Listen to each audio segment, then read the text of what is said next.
What's going on, growers? It's James Prigioni coming to you live from Jersey. A few months ago, this section here was just grass. Not anymore. Now we're harvesting fruit from it and designing for this area a better future. Let's go. Let's step into the new 1-year-old fruit forest. As you can see right here, we've got a pear tree. And this one's not 1 year old. It's been here for a number of years, but actually never fruited until this year. Looks like we're gonna get a great amount of pears on it too. They look beautiful and healthy, and I'm excited about that. The reason we're getting them this year is because we opened up this tree to a lot more light. There was a number of trees shading it out in the past. We got rid of those trees and that really opened things up. It's ironic though, because that's the 7-year-old fruit forest, and in the back right corner of that, we've got the old pear tree. So it's kind of like the same scenario, same setup, same theme, just kind of going along. It's funny, but it's fun. And we've got Tuck over there hanging out. You can see, he's over there. That's where the Eastern Red Cedar was. We took an Eastern Red Cedar down, and then we also took a Bradford pear. And that's the south over there, so those were important trees to take down. As a result of taking those down, we went from, well, we had the ability to go from just having grass to producing a lot of food this year. Delicious food we're eating, and you can't beat homegrown, you can't beat organic, guys. I say, but this is easily the best food in the world. You just can't top it. And we've got the perennials in, that's what's important. We've got those in. We've got the system going towards, something that's going to take care of itself. And while we're waiting for the perennials to set in, to get large, and to really take the system over, we're going to make sure we're getting a great annual production. That's what we're doing now. So let me bring you through, show you some of the things that we're getting great production out of, and then also share with you some ideas, some things that have truly helped me and have made this new food forest better than my last one. And I know it's just gonna get better every year. I'll tell you what, growers, I feel so incredibly blessed to be able to have this opportunity to connect, to share with you this new food forest, the whole process, starting from scratch, those videos months ago where I brought you along, and to have the 7-year-old food forest behind me, to have the contrast, so you can look into the future and see what you'll have. Because, these annual harvests, they're fun, but to see what you can have in 7 years, getting those perennials, that's really what it's about.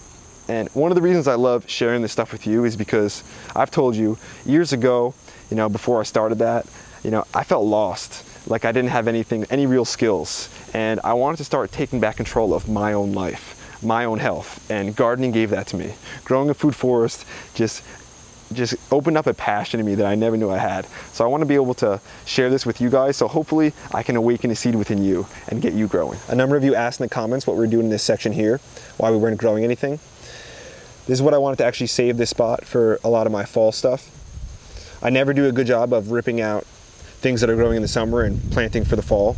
So I wanted to make sure I designated at least a section here. We've got arugula growing, a nice row there.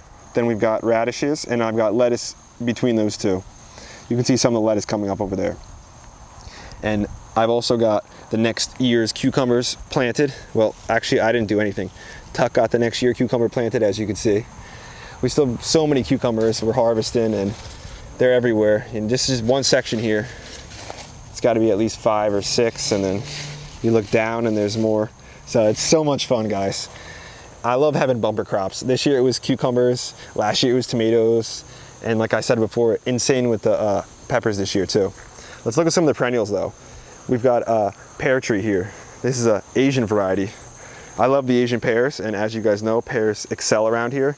So I want to make sure we have some foundational ones in. Peaches do well also. So let's check this variety out real quick. It's a Siri A, I believe. Can't really pronounce the name, but you'll notice something here. These are little suckers coming up.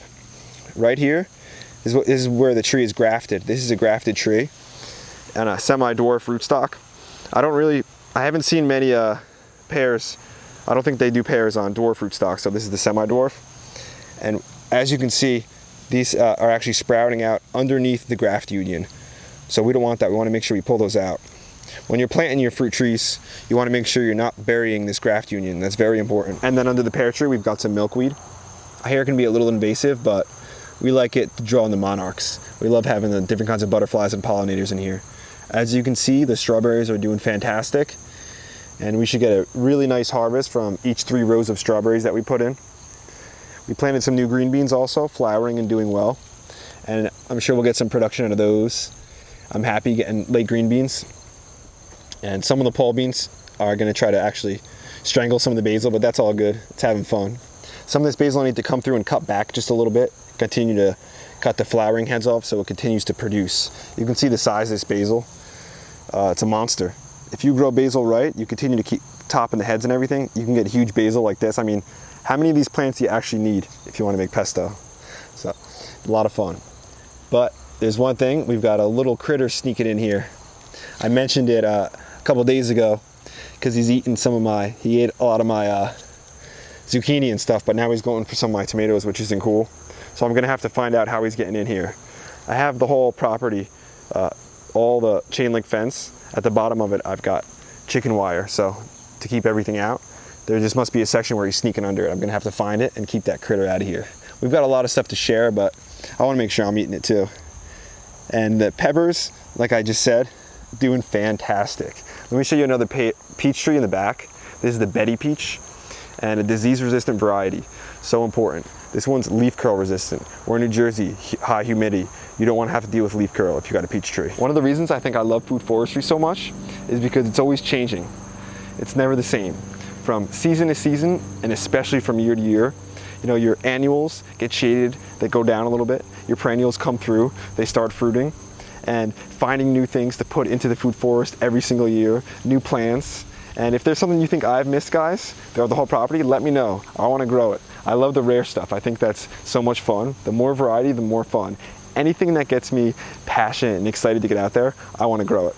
I've got a rare fruit actually in the front that I've never shown you. It's not the Japanese raisin tree. It's not in this 1-year-old food forest, not in the 7-year-old food forest, not over in the berry garden. It's something you haven't seen. And I'd say they're about maybe a month off. They're a late ripening thing, and I'll bring you guys along for that video as it's ready to come. As you can see here, we've got another pear tree. This one doesn't look like much, almost just like a stick.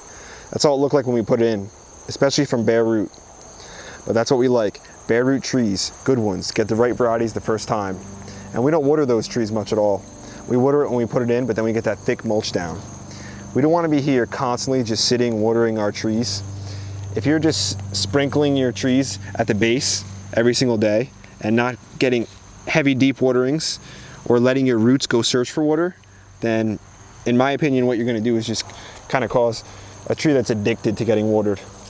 What I want to do is help support the tree, watch it. If it needs water, come and give it a nice deep watering. But how do we know if it needs to be watered? You want to get down and dig into the mulch. So you can see how thick this mulch is for this tree here. This is actually a wild plum tree. Once we dig to that mulch, you can see the worms are here. When there's a worm there, I already know that there's a certain moisture content because those worms only live at a certain moisture content. So we know we're holding some water underneath all this mulch. The tree's reacting relatively well. And like I said, there's a roadside plum. And these trees, like I said, I'm not gonna baby them along, but I'm gonna guide them. That's a principle I think that we need to stick with when we're growing fruit trees. And here's an apple tree, a young one. Doesn't look like much, but I really believe the first year of a fruit tree, it's extremely important for it to set its roots in, to go searching deep out into different areas, to expand its root mass. After it has a great root mass after the first year, that next year and the third year is when we get a lot of growth, in my opinion. And you can see this fish pepper here, striped, loaded with peppers, a ridiculous amount. Almost reminds me of Christmas. And we've got another pepper just loaded with a lot of peppers there too. We just did a harvest video recently, but as you can see, the harvests are still coming heavy, guys. When you've got a good system in and you let it work for you, you can be getting flavor burst, monster orange peppers like that. These yellow eggplant, loaded, is gonna be so many coming up. This one's almost ready here. And we've got the other white eggplant, which is just putting out so many eggplants. This is the time of year where the eggplants thrive and the peppers, as the tomatoes are still doing well too, actually. The Rosa de Bern have really done well late into the season, as well as one of my favorite, which I share with you guys all the time, and that is the Sun Gold Cherry. A lot of you were actually asking about this section right here, and this is where we did the little board trick, where I showed you how we planted our carrots. As you can see, we had a great germination rate, and that was the idea with the board trick. What we did was just, get our soil ready just a little bit, laid the carrots right on top of the soil, watered it, and then put a board on top. Left that board for a few days, maybe 4 or 5 days, came and checked it, and then after those 4 or 5 days or so, we just took that board off, and you could see that really got a lot of the carrots up. Since these carrots are so tiny, as you guys know, they're hard to plant. And within the carrots, what we have planted there are radishes. That's a Bill Mollison trick too. Plant those radishes with the carrots. It helps to space them out, but you also get a quick harvest also. We've got lettuce planted here that hasn't really come up yet. We've also got spinach and radish. So some of our late season stuff slowly coming up, but this is what's going to take us later into the winter, help keep that production going, as well as our kales and stuff. I've got a few other kales that I started inside that we'll transplant. And one thing you guys should know is wherever we have a fence line, expect to have a grape there. We've got that vining. That's one of the layers of the seven layer food forest. Another grape right there. So these grapes kind of were hidden behind the cucumbers this year, but it's the same idea with the fruit trees. We're really focused the first year on just root production.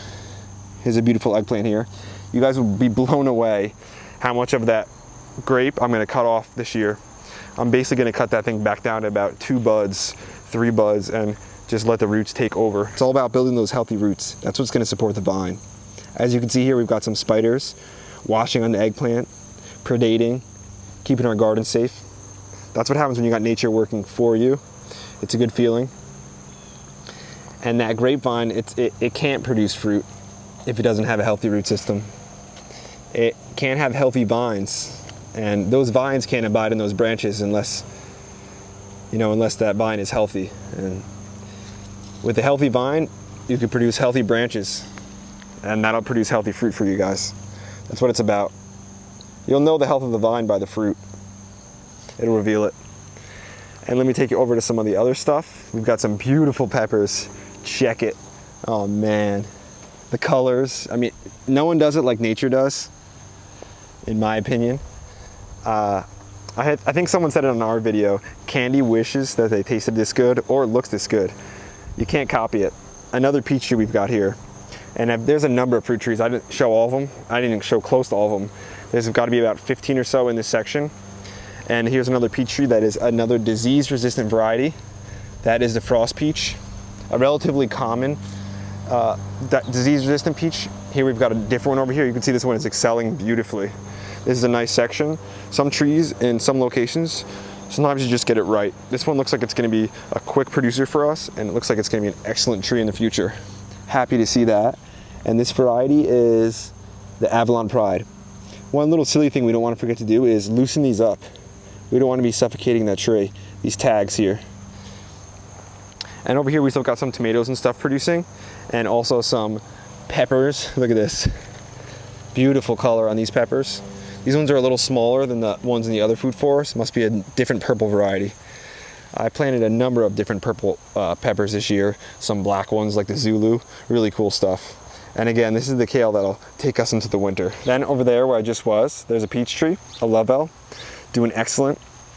Got some more apple trees over here. Got another strip of strawberries. As we just take a nice glance throughout the 1-year-old food forest, and we can see the 7-year-old one in the back. I'm just so thankful that the property has gone from mainly grass to food. This is edible, this is functional, this is sustainable, this is permaculture, this is food forestry. That's today's video, growers. Thanks for watching. I want you all to know that you don't have to start a food forest, but I encourage you to start something that inspires you, that motivates you, that makes you want to get out there every day and be a part of it. I know it's kind of cliche, but I want to let you know that 7 years down the road, when your food forest is grown, that's not going to be the true value. The true value is going to come from the journey, the experiences, the lessons you learned, the observations you made, and the person you became in order to create that forest. If you enjoyed the video, hit the like button, hit the subscribe button, share it with your friends. Don't forget to check us out and Steam It. Talking James Prigioni, we'll be back at you real soon. We out.